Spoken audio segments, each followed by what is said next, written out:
From the Center for the Study and Teaching of Writing at The Ohio State University, this is Writer's Talk. I'm Doug Dangler.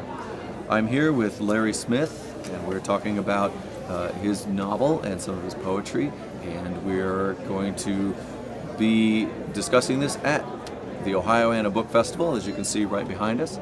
And welcome to Writer's Talk, Larry Smith. Thanks, Doug. So tell me about your novel, The Long River Home. How did you get into this novel? Tell me what it's about first. The novel is a family saga, and it's set in southern Ohio in Vinton County, and then southeastern Ohio, Jefferson County. And the family is a fictionalized version of my own Smith family. They call them McCalls in the book. And they were coal miners and farmers in Vinton County until the coal mines shut down, no work, and so they migrated up to Jefferson County around Steubenville, Mingo Junction, Ohio, where I'm from. Mm-hmm. And they worked in the steel mills as railroaders and laborers in the steel mill. Okay. So this is, you say, based on your family, so you did research by talking to people in your family about the book to get the ideas for it and then fictionalized it, right? Yeah, my brother and my son had each done genealogy work. Mm-hmm. And I, too, got on Ancestry.com and did research, and as I was collecting that family tree, I was projecting it as a book of fiction, but based on the backstory of my family. I think it's important to have a backstory when you're writing to keep you credible and to keep it believable. So I used that, and I used the settings. I knew the settings in Vinton County and Jefferson County, and then tell the story but project some of the unknown parts of the story where the imagination will fill in for you. Right. So when you were done with it, did your brother and son read it? I don't know if my son has read it. My brother read it right away, and my sisters and people from Vinton County, which would be like distant cousins, read it.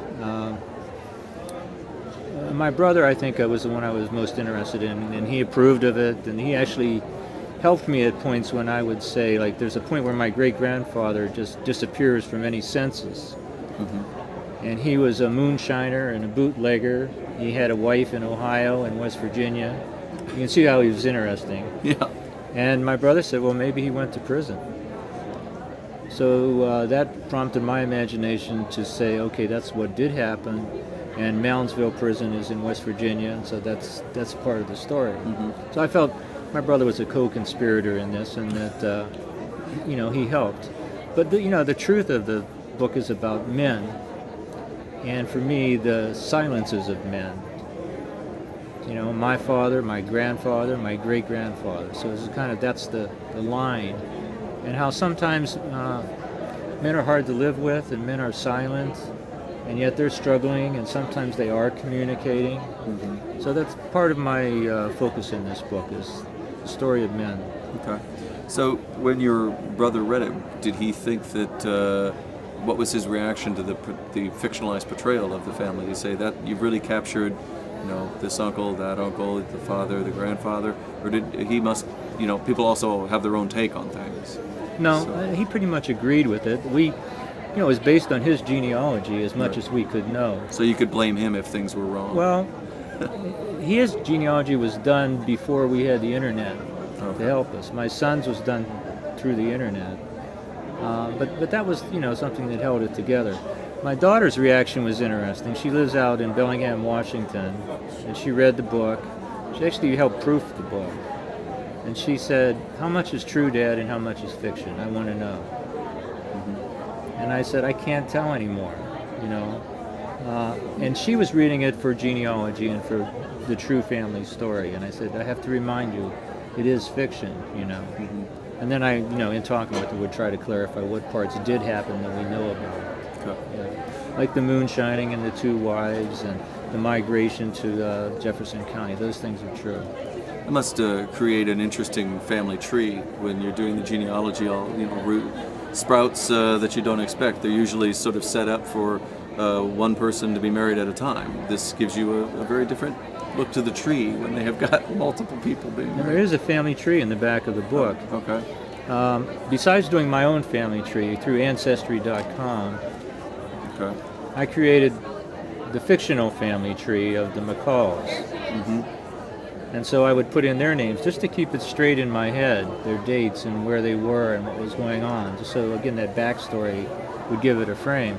Okay. And one of the interesting things was on Ancestry.com, I call this the McCall family tree. I got some email from people saying, I'm a McCall and I think I'm related to you. Oh, right. And I would have to say, no, this is fiction. So then I took it off of the Ancestry.com because it wasn't fair, it wasn't legitimate. You published this through Bottom Dog Press, which Yeah. is also, you have another book there, an anthology of the poetry from Bottom Dog Press, and you also write poetry. Right, I've done 8 books of poetry and 2 books of translation. And this is a collection of 25 years of publishing.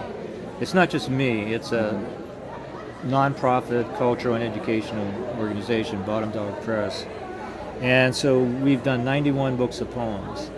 So we took a poem from each of the books, often suggested by the poet, and put that together in a collection.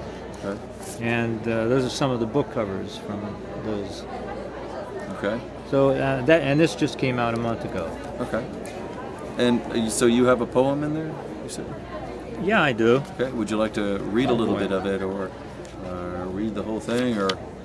Yeah, I'll read this one because it's kind of funny. It's also set in Mingo Junction, Ohio. Okay. And when I was a kid in Mingo, there was a cornfield that we used to pass through going down to the creek, you know. And eventually that cornfield and that farm was sold and it became a junkyard. More and more dead cars filled this field. And so this is a poem about Rocky's junkyard. Rocky's junkyard. Otto's farm grows junk cars, dead seeds in the mud. 3 cinder block buildings handle the trade, while the dark entrails of engines hang from pulley chains. Tires, radiators, axles stacked to the roofs. Inside the main building, a barrel stove warms Rocky's wife, who takes calls and works the books. Rocky just grins and grabs his gloves, moves steady into the cold. Day and night now, the cars burn in winter light. And one of the funny stories about this is Rocky Kutry from Mingo Junction, Ohio. And I went to church with my wife, and I'm coming out of church, and his 2 sisters corner me. Hey, are you Larry Smith? And I go, yeah. Did you write that poem about Rocky's junkyard? And I confess. And they say, Rocky loves that poem. Rocky's got that hanging in his junkyard. So it ended up being a good thing. Good thing, yeah. It's glad he wasn't angry about it. He might have towed a car in front of your house or something. Who knows? Great, towed my car, right. Towed your car. All right, well, Larry Smith, I thank you very much. Thank you. For talking to us today on Writers Talk. And from the Center for the Study and Teaching of Writing at The Ohio State University, this is Doug Dangler saying, keep writing.